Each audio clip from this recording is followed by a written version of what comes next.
Shalom from Israel, I'm Ariel Ben Abraham. This week we're going to reflect on chapter 31 of the book of Psalms by King David. Verse 1, again, we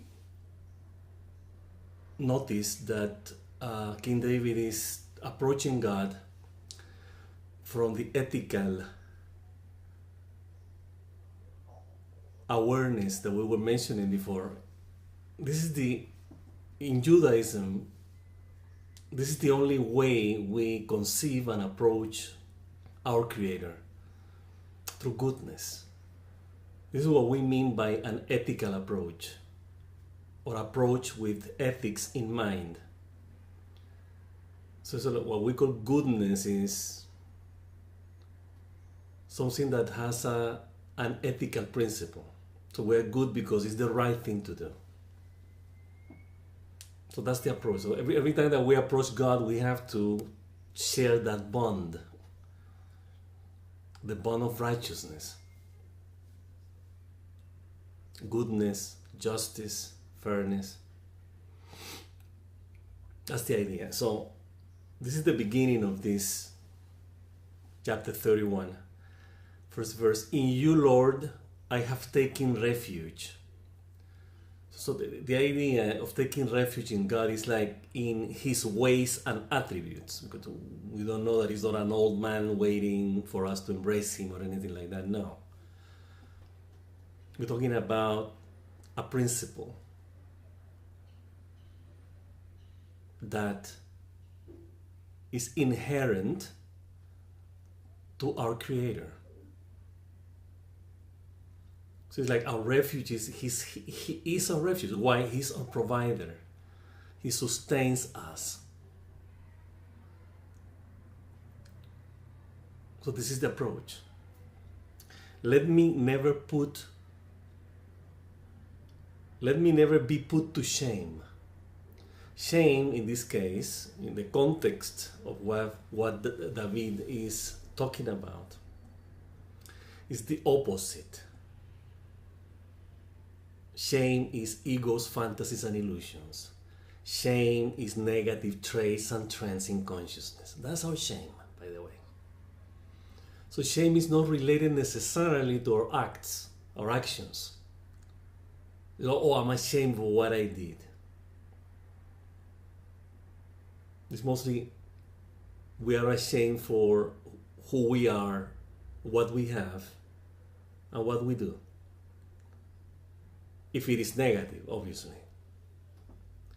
So if it is positive and it's about goodness, then there's nothing to be ashamed of. So shame in this case is the lack of the goodness, which is our bond, a common bond with God. That's the idea. So let never be put to shame. Deliver me in your righteousness. So David is making the point that we were mentioning before. He's approaching God is like, it has to be in righteousness that you deal with me. So it's like, you are not condoning my behavior, either positive or negative or anything like that. It's righteousness. It's the right thing to do. So it's not about, oh, I'm doing good because this guy is going to give me something back for my goodness. We do goodness out of principle. And again, what we were mentioning as principle, this common bond with God. So we have to ask God who relate to us in righteousness. And we relate to Him in righteousness. And again, we have to understand righteousness, we have to insist on this as doing what is good for the sake of this same goodness. So in this case, the idea when we approach goodness is goodness as the cause and goodness as the effect. So in this way, we are secured. Like, we do things right Therefore, righteousness, or what is right, is the result of it. It has to be, by the way. Otherwise, we're not doing it right. So we believe that we are doing something right by condoning a negative trait or behavior in a person, or an action, a negative action. The result of that condoning that we believe in is doing the right thing. The result is going to be even worse, or more negative. So we have to understand that. That's one of the fundamental differences between Judaism and other religions. Other religions usually condone, and then they forgive, and it's okay, it was something wrong, you're forgiven, and keep going. And again, they do the wrong thing, and then keep going. In Judaism, it doesn't work that way. We have to correct our negative actions. So the forgiveness lies in the correction, not on the oblivion or forgetting of the negative action. So this is the way we forgive ourselves, and we get forgiveness from those who we harm by correcting the action. It's essential. So in Yom Kippur, we just go and ask God's forgiveness.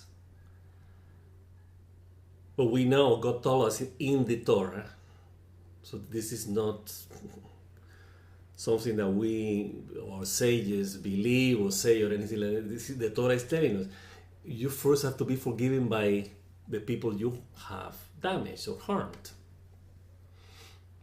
Then I forgive you. Because this is the righteousness that we're talking about here. It's a principle by which we live. This is important. So this is verse 1. Verse 2. Turn your ear to me. Listen to me, God. Come quickly to my rescue. Be my rock of refuge, a strong fortress to save me. And again, let's not forget the context. It's righteousness. Like the rock of the refuge, the foundation of the refuge is righteousness. And at the same time, it's our redemption. See, we're redeemed when we recognize what is wrong with us by correcting what was wrong with us, what we did wrong, and then realizing that righteousness is our true essence and identity. So we're right. Rightful persons, people, individuals. And this is the way we have to live. We're going to say this is the way we have to manifest every aspect and dimension of life. It's too abstract. Living in righteousness, what does that mean? In every aspect and dimension of consciousness. That means discerning, thinking, imagining, feeling, emotions, passions, and instincts. We have to direct them in goodness, for the sake of goodness. That's the righteousness that we have to insist here. Because righteousness is, what is this doing what is right? What is doing right? It's goodness. But again, goodness that is not in detriment of the person or at the expense of the person, the other person, but for the sake of, for the goodness of the others. So it's like, this is the way we understand that the win-win situation.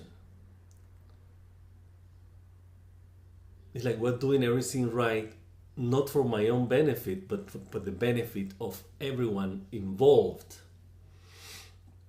That's the whole idea. So it's like my goodness and my righteousness is real in proportion of how good and righteous is for others.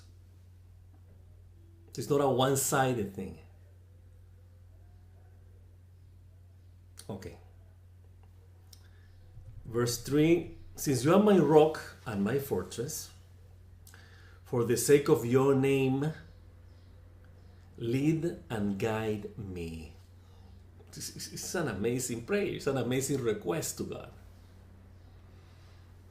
Since you are my rock and my fortress, the righteousness is what I hold on, what I sustain myself. For the sake of your name, meaning for the sake of our common bond with you, because we have to understand that God has no name. It's an abstract name. Exists. That's his name. Exists. Is. And then for the sake of, what is this is? It's like we have to understand God through his ways and attributes. As is written in the Torah. Exodus chapter 34, verse 6 and 7. The 13 attributes of compassion that God told Moses. When Moses asked him, saying, we can conceive you, you are out of our range of conception of conceiving you, you are unconceivable, it's impossible to define you, to say who you are, or what you are. Therefore, show us the ways you relate to us and to your creation. And God said to Moses, yes, I'll meet you here tomorrow and I will let you know. And then those are the references to communicate and to relate to him, his ways and attributes. So this is his name. So we say shalom, grace, loving kindness and truth, peace. Those are attributes, qualities by which God relates to us. That's his name. Those are his name. Lead me and guide me. It's like, make this principle be the directing, ruling, guiding, leading force in my life. And again, in every aspect and dimension of consciousness. For you are, verse 4, keep me free from the trap that is set for me. What are the traps? Everything opposite to what we're talking about. Anything opposite to righteousness, those are the traps. Those are the shame. And this is what we call here in our blog and in these videos, egos, fantasies, and illusions. What separate us from God's ways and attributes. The enemies. We're talking about here consciousness-wise. We're not talking about the exterior enemies that we also have, which, as we have said before, are just a reflection of the enemies we have within us, in our consciousness. Keep me free from the trap that is set for me, for you are my refuge. You see, that's the same principle said in different ways. David wants to make sure that God understands his plea and the references that David is using to approach God. 5. Into your hands I commit my spirit. Deliver me, Lord, my faithful God. This is very beautiful. Why? Let's try to... In your hands I commit my spirit. My spirit is my soul. My soul is the essence, my identity. What sustains me, my life. You created me, God. Therefore, you lead me. I'm in your hands. So this is an important statement from David to God. Like, hey, I'm your creation. Therefore, lead me in your ways. Very important. Deliver me, Lord, my faithful God. He's calling God faithful. Now, what does that mean? Faithful. A faithful God, because I have faith. Let's think about that for a moment before we go into what that means. We have said many times in our blog and here that God loves and sustains His creation. Actually, His love lies in the fact that He keeps us alive, keep His creation alive. It's a fact, it's a principle. That keeping alive is God's loyalty, God's faithfulness. This is the fact that He is continuously sustaining us. That's His faithfulness. So we have to trust Him then. So how do we see that in a practical way? The sun, the air. We cannot live without them. Just to put two examples. Of course, food, water, love, care. So it's like God is saying, I'm loyal to you and giving you life now and tomorrow and the day after. That's His faithfulness.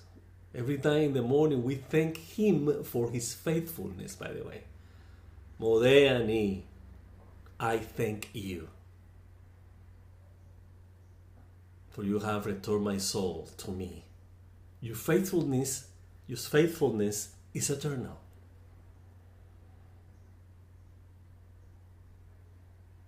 So we have to trust God's faithfulness every moment.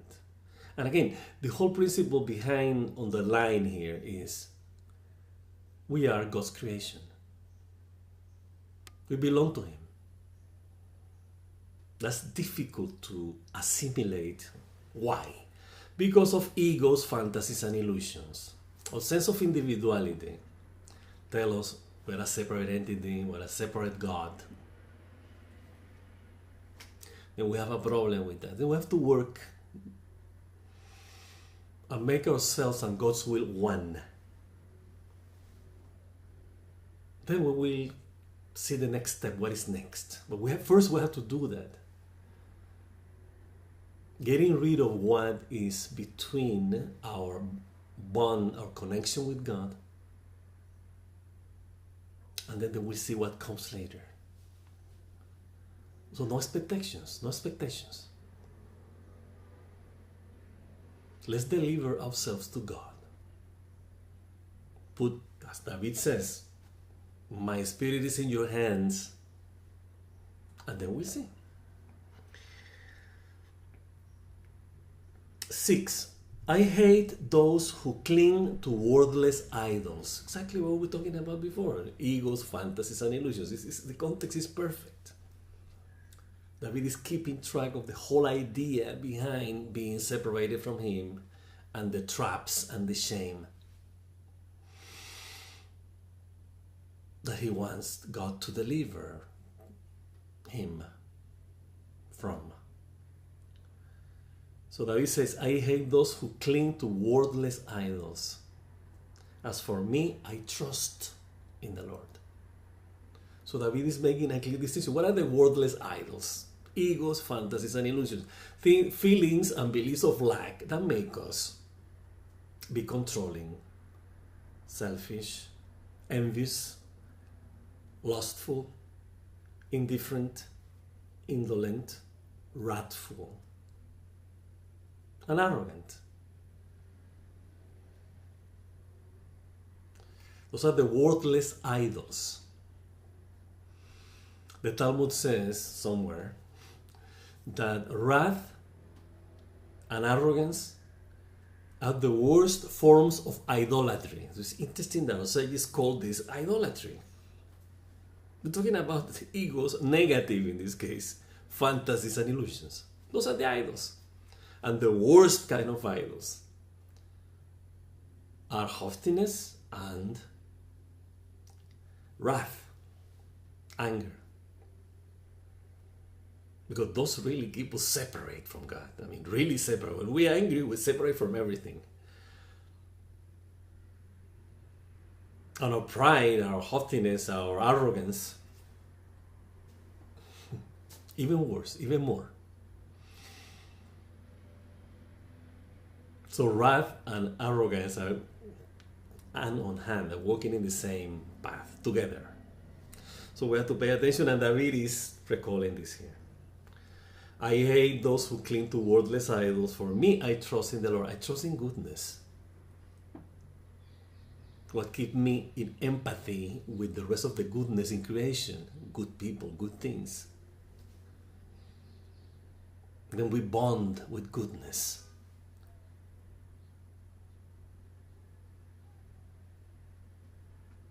Verse 7. I will be glad and rejoice in your love. God's love. That's what we call this website, this blog, these videos, and the names, God's love. Because that's why this is our identity. That's where we came from. That's our essence and identity. God's love. That's who we are. We come from God's love. So David is appealing to God's love directly. I mean, at the beginning, he said, your righteousness. Yeah, loving and righteousness and goodness, they belong to the same principle. We have said that the ethics and goodness the ethics of goodness as an outcome is the result of something, a motivation, a reason, a cause called love. We're good because we love. Therefore, we translate our love into doing goodness and doing righteousness. So love in this case is an ethical principle, not just a feeling or an emotion, but an ethical principle. We love because it's the right thing to do. We protect, we care, because it's the right thing to do.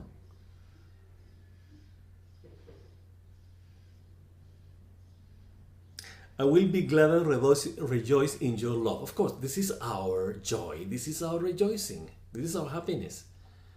When we are, as I was saying before, creating this empathy, this connection with goodness and love, that's our joy. We're happy. We're happy loving our children.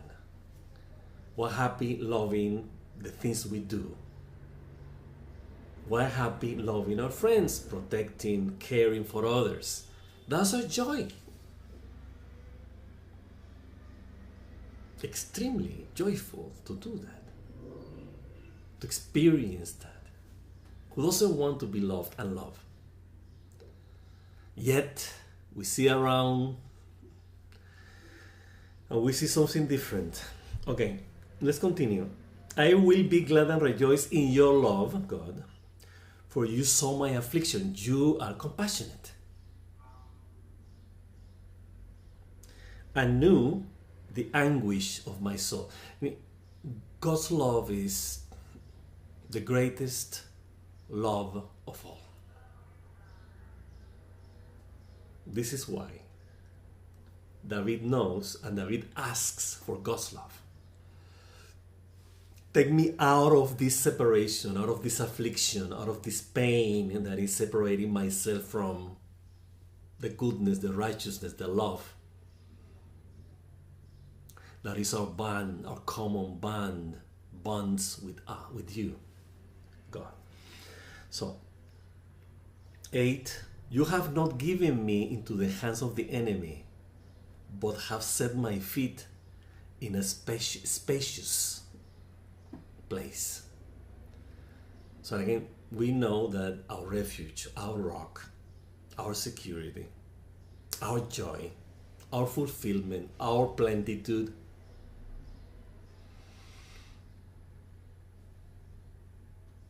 is God's love, it's righteousness, it's goodness.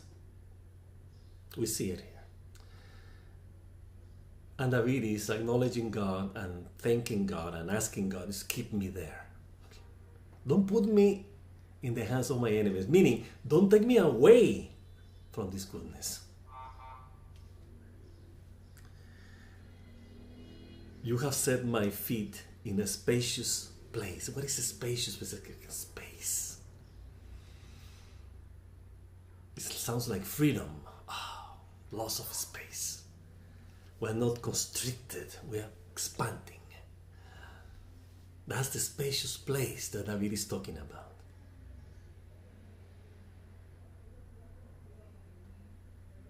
Verse 9, be compassionate to me, Lord, for I am in distress.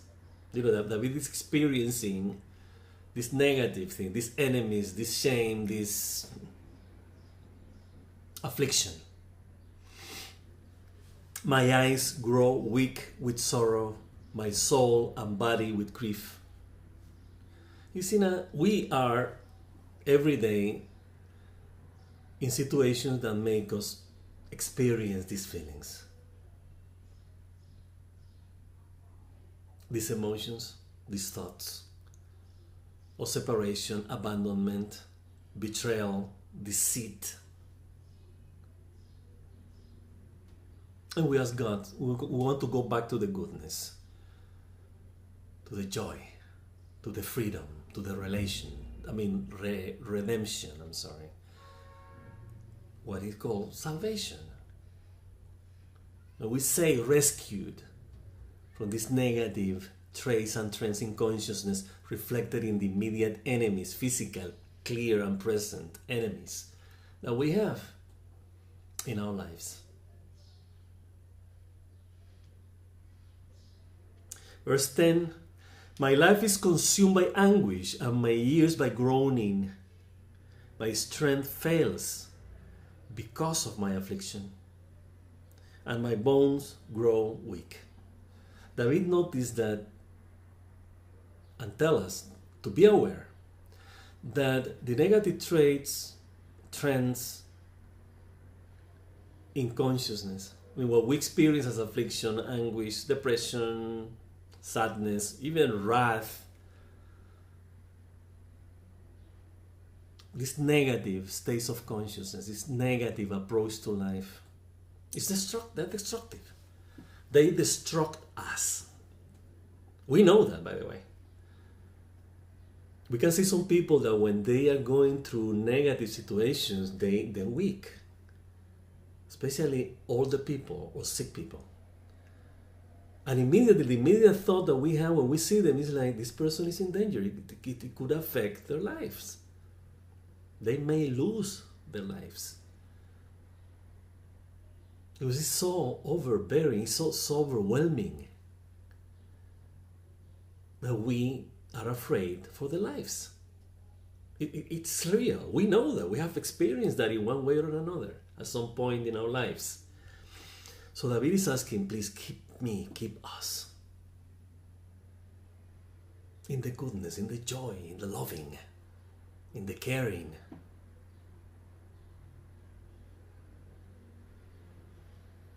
In the goodness. That is our true essence and identity. 11. Because of all my enemies, and I am utter contempt of my neighbors, and an object of dread to my closest friends, those who see me on the street flee from me. David is alone. He doesn't have friends. It's like when we are in affliction, there's no empathy with goodness because all the negative things took over us. So you are alone. Imagine a person who is depressed. It's alone.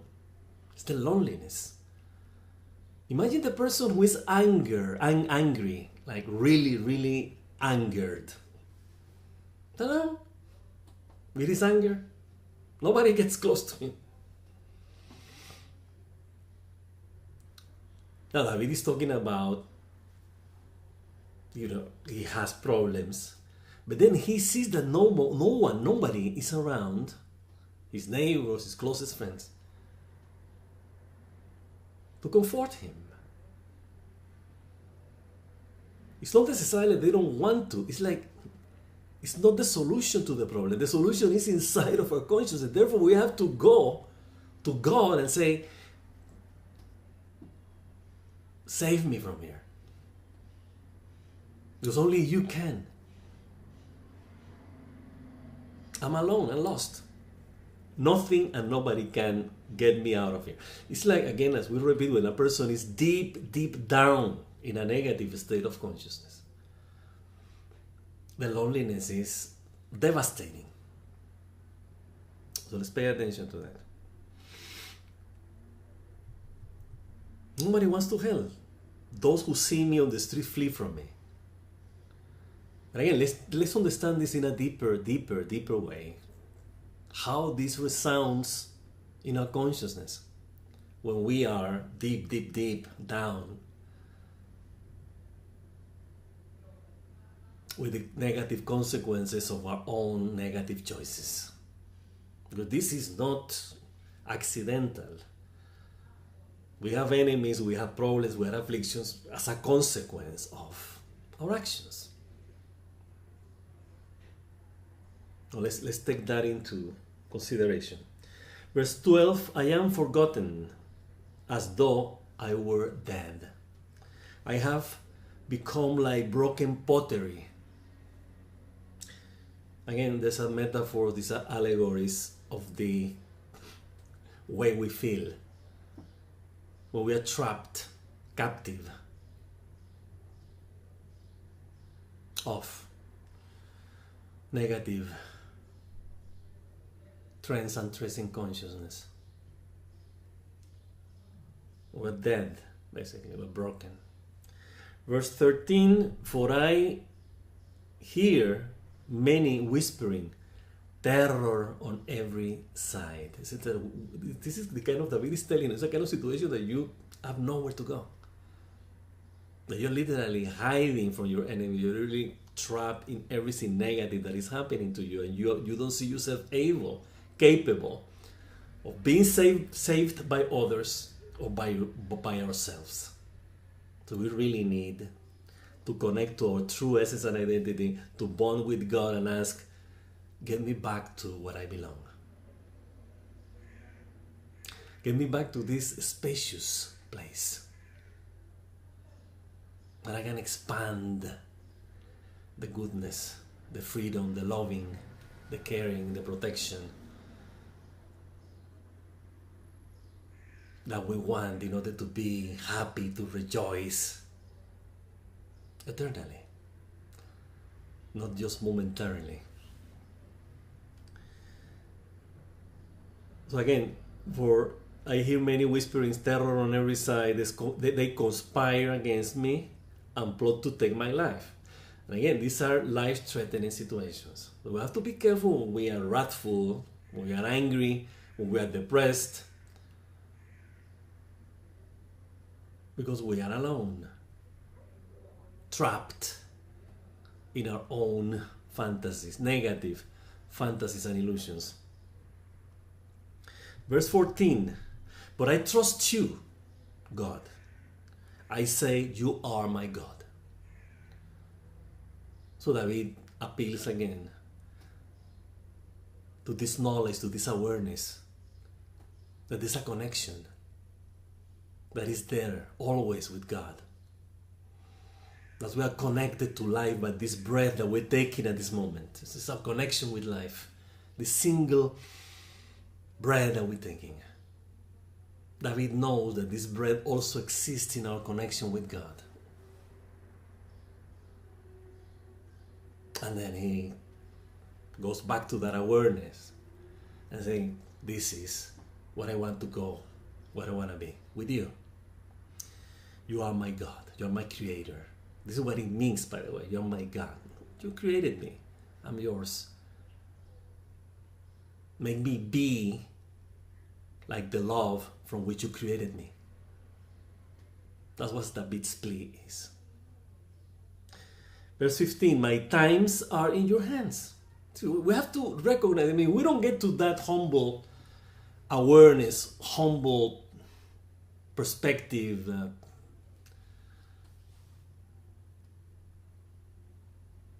to understand life, to understand our relationship with God, and humbleness in terms of accepting that we are His creation, we belong to Him, and that we owe Him what we are, what we have, and what we do.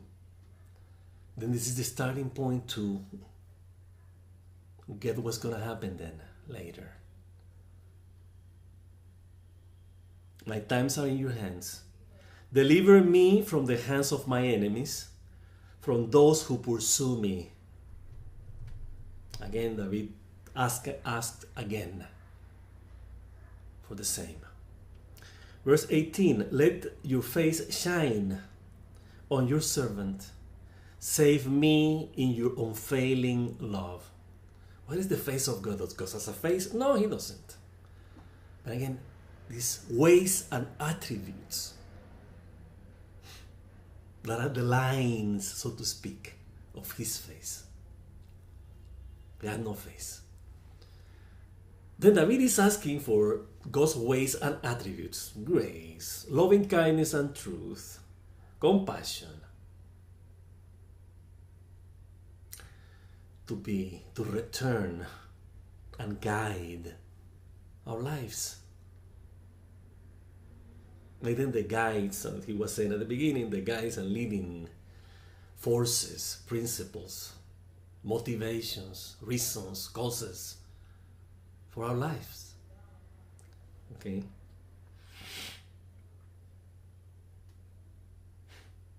Save me in your unfailing love. Beautiful. 17. Let me not be put to shame, Lord, for I have cried out to you. It's like the fact that I am in a bad negative situation that I brought myself. Don't ignore me. It's like, it is my fault. It is my situation that I have created. You haven't done anything. This is all my fault. All my responsibility. Therefore, have compassion. You see, David is not blaming God for his problems. Hey, look at the situation that you put me, you created me, and no. No way. He's assuming responsibility. Let me not be put to shame, Lord, for I have cried out to you. The fact that now I'm in trouble and I cried out to you, please don't reject me. Turn this negative thing that I have in my conscience, that I'm having now, into the goodness that I want to enjoy and to live in. But let the wicked be put to shame. It's like, I'm trying to remove all the negative things that is happening to me, all the negative traits and consciousness, egos, fantasies, and illusions. I'm going back to you. I'm calling back to you because I want to be who I'm really in reality. Who do I truly am?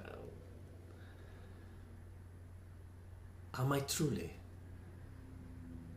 That's what he asks. But those who doesn't give a darn thing about this, then those you punish. And the punishment is like, if they don't look after you, if they don't call out to you, to be liberated, to be free, to be delivered from these negative traps in which they live. It's the choice, but I'm not choosing that. I'm not putting you aside. I'm calling you. I'm crying out to you. So those who don't, let them be. But I'm going back to you. I'm recognizing that you are my everything. You are my life. You are my love. You are my goodness. You are my righteousness. I come from you. You are my God. You are my creator. Then have compassion on me. The fact that I am going back to you is good enough. Please accept my plea. In humble, David recognizes you don't have to, God. But hey, here I am, calling at you. And you're compassionate. You're loving. You're faithful. Therefore, save me.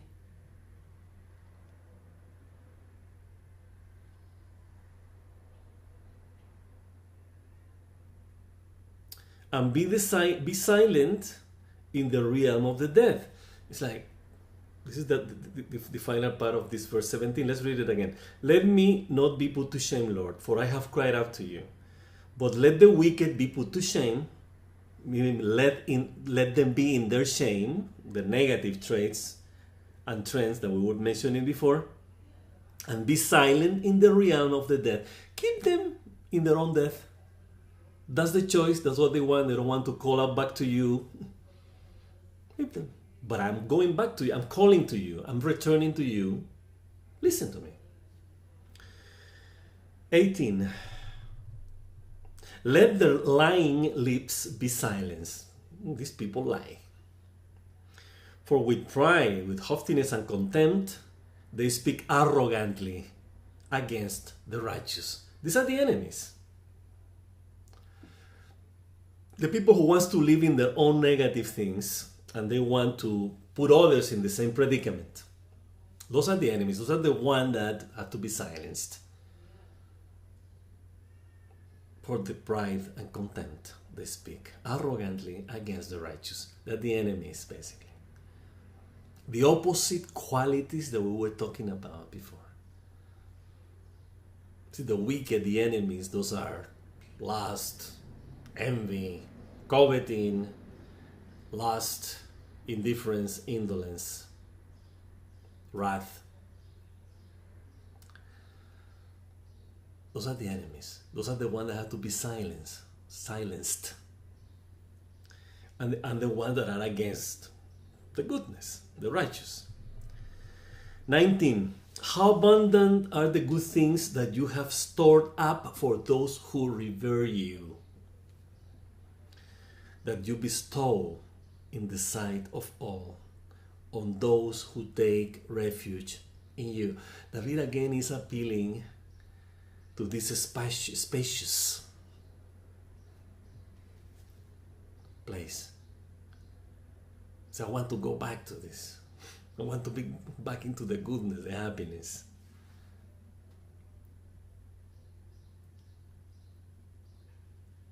How abundant are the good things that you have stored up for those who revere you, who are with you. This is reverence, the so-called fear of God. Is to live in His ways and attributes.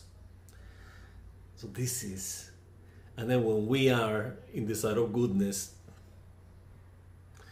what you have stored up.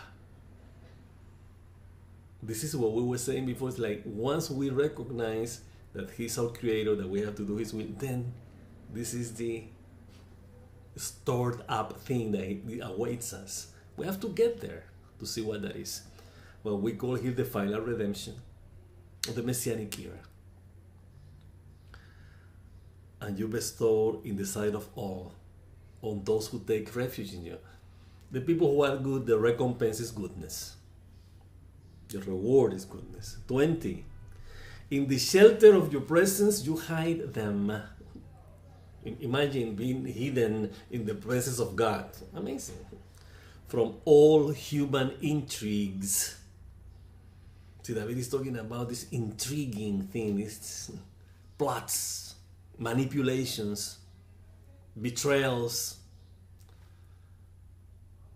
Again, as egos, fantasies, and illusions. You keep them safe in your dwelling from accusing tongues. And again, we have to understand the accusing. The people are accusing us. No. What accuses us is our negative traits and trends. Lust accuses us. Wrath accuses us. Depression accuses us. Anger accuses us. Coveting accuses us. So we have to be aware of what we choose in life, what size we want to be. It's a matter of choice ultimately. Verse 21, praise to the Lord, for he showed me the wonders of his love when I was in a city on the siege. What are the cities here? Well, Jerusalem, obviously, in this the case of David in his times. But we're talking about city as a principle, as consciousness. When our consciousness is on the siege, we're surrounded, we're trapped. All these negative things are overwhelming us, and we give in the city. They break our walls and they take over. They destroy our connection with God, the temple. And then we're lost.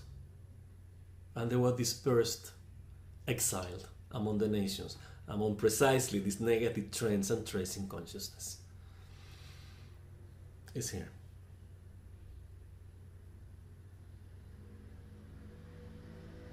Verse 22. In my alarm, I said, I am cut off from your sight. This is what we feel, cut off. We are alarmed, we are shocked by all these things that are happening today. I feel that God cut me off. God cut me off. Now, David is saying it in a very, very, very clear way. Yet, you heard my cry for compassion when I called to you for help. David knows that God's compassion reaches all when we genuinely go back to him.